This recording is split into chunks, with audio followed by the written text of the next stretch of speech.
There are problems on both sides in terms of holding this together anyway, in a united way. On the Labor side, Morris Yemmer, a former Labor Premier, weighed in. Gary Johns, who was quite prominent in the Hawke years. Anna Bligh complained about the Anna Bligh doesn't like to Victoria. How it impacts on hospitals, and she doesn't like the fact that Victorians are likely to get more of the compensation, though I would have thought it was more industry-specific rather than state-specific. Isn't that the way it works? Well, that's it. And if you look at where all those coal-fired power stations are, well, there's a lot of them in Victoria. Well, the dirty ones. I mean, the ones that are slated for closure. The big change between the CPRS RUD scheme, that applied to 22 power generators across the country. The new one applies to half a dozen, most of which are in Victoria and South Australia, possibly one Collinsville in Queensland, but a whole lot of black coal-fired power stations in Queensland won't get any assistance under this new scheme. Right, and that's what Anna Bligh is doing. Government-owned, aren't they? They're state.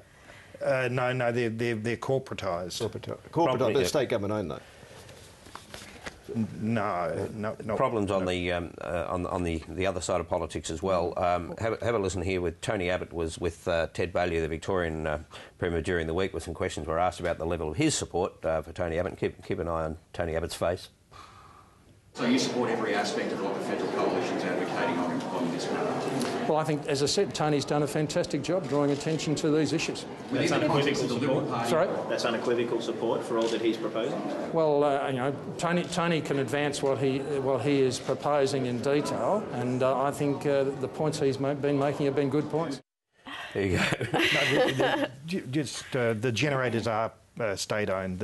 The distribution is privatised. Sorry about that. But it's an interesting point, isn't it, what's happened this week on the coalition side of politics as well. You've just been through the litany of what's happened on the Labor side. Well, this week we had Tony Abbott essentially saying it was crazy for Australia to be making a 5% cut in emissions when China was doing a 500% cut in emissions. Well, his policy is to achieve a 5% cut in emissions. Getting on radio in the Latrobe Valley to say, I've never supported an emissions trading scheme. Well, I think there might have been a period then having to clarify. Then he clarified it. That was as leader he'd never... and then Malcolm Turnbull's intervention, of course, where he made a very passionate case for people not to walk away from the science on climate change, even if they're arguing against the specifics. Well, we'll go to Malcolm Turnbull now and hear some of what he had to say on the science. Here he is. Those of us who do not believe that the CSIRO is part of an international green conspiracy to undermine Western civilisation, or that leading scientists like Will Steffen are not, subversives, should not be afraid to speak out and loudly on behalf of our scientists and our science. If you're a Liberal, do not imagine that taking that view puts you at odds with Liberal policy. It does not. Our carbon dioxide emissions are among the highest in the world on a per capita basis, a reason why the Chinese, whose emissions are about 1/5 of ours, and the Indians, whose are less than 1/10 of ours, find our regular references to their emissions, and why should we do anything until the Chinese or the Indians do something, why they find those references incredibly galling. How incredibly embarrassing statements like that are when you actually confront the representatives of those countries. So who's been making those incredibly galling statements? I mean, it's in that sense, it was direct whack at Tony Abbott, wasn't it? It's hard to see it as... well, it's hard to see it as other than mischief, I was going to say, but it's classic Malcolm Turnbull, though. This is the thing, like, nothing he said there actually sits outside Liberal Party policy. This is the Liberal Party's contemporary policy, that it supports a 5% cut in emissions, that it believes the science on climate change. So nothing he said you can point to and say was out of line. But, of course, the reason why there's so much unhappiness about that intervention is because Tony Abbott's been playing this double game where he says to the audience who believes in climate change in the electorate, oh, yeah, we believe it and we've signed up for the target. But he says to the big and growing audience of people who don't believe it and don't want to take action, well, nudge, wink, wink, I'm kind of on your side too. I think the fact is that there's deep divisions on both sides of politics. We've seen on the Labor side with Morris Yema and others coming out, and in the Labor movement, with Paul Howes being forced to say not one job has to go, otherwise I won't defend it. In business, there's quite a lot of divisions between particularly those who are threatened under manufacturing with a higher dollar, and in the finance sector, which hopes to click the ticket on the way through and make some money out of the whole thing. And there's sort of divisions on the Conservative side of politics as well. I think what Turnbull's bringing out is he's sticking to Liberal Party policy, as Misha says. Abbott wants to run it, as you say, both ways.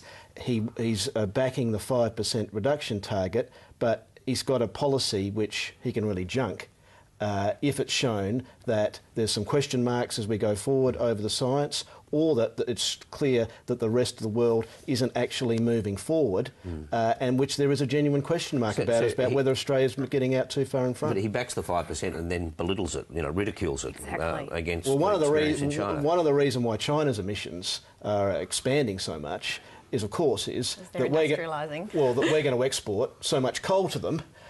Which is one of the reasons why it's not going to do that much damage to our economy, because we're going to double the amount of our coal exports over the next 50 years to China, and they're going to spew out more green. But per head of population, they're not polluting at the same rate as we are.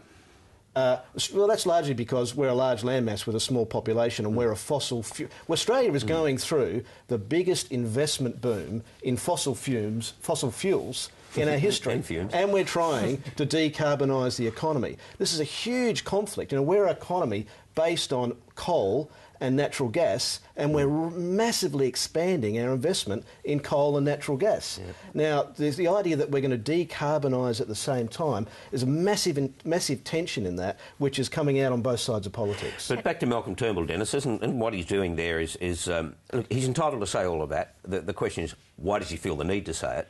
And it appears to me that he's just saying to Tony Abbott, look, don't stray too far from what is basically an agreed position. Yes. And that's when you talk about, ridiculing the 5% target and so on. Yeah, I mean, he's had to sort of swallow pretty hard to cop the Tony Abbott, Greg Hunt policy. And I think what he's saying to them is, look, we've agreed on this position. I'm not all that happy with it, but we've agreed on it. Let's stick to it. And also, I think he's sending out sort of a subtext, which is basically that, the policy isn't as good as it looks, and don't expect the fight to be over even if we win the election. He's never once said the direct action plan is a good one. Yeah, well, no, he hasn't. He said, I accept that this is the current policy. And to be fair to him, I mean, he's got a personal brand to protect as well. This is an issue with which his public career in politics has become synonymous.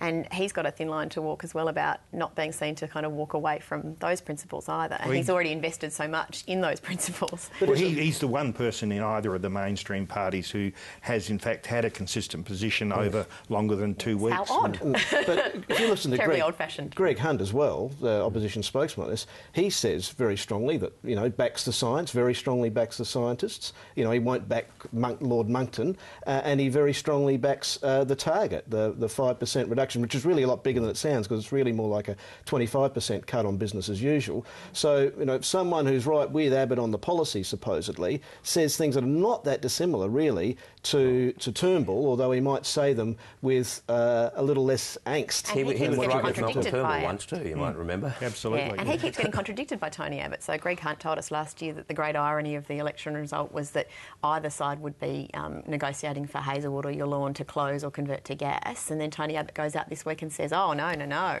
But that also shows that Labor is taking on direct action, because their policy is to do a direct action policy to close down a couple of dirty power stations. Albeit with a broader market mechanism, which is meant to drive efficiencies. Well, it's basically the same. They're going to buy it out. They're going to buy out a couple of big dirty power stations in Victoria. But their scheme has an add-on of a market mechanism in the broader thing. We've got to move on, but more with our panel shortly. Mr. Schubert, Michael Stutchbury and Dennis Atkins. But now here's Mike Bowers and Talking Pictures.